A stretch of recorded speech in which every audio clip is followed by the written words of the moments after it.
Disom rain बोया को मेटांग कथा बार बार उइहर हिजुक कना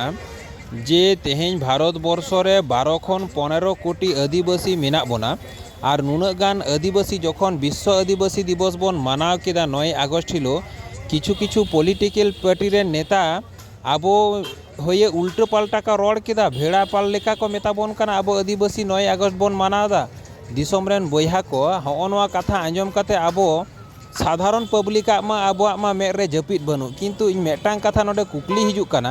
आबोरेन जहाँ तिना एमएलए एमपी मंत्री को मेना को से राष्ट्रपति पर्यंत अच्छा नुंको को कि नुआ घटना से नुआ वीडियो को बाको आंजम दा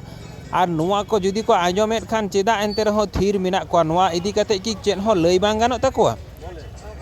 से नोडे आर मेटांग कुकली हिजुक कना जे कोनो जहाई नेता गी बड़ो आबो आदिवासी सांतार नेता को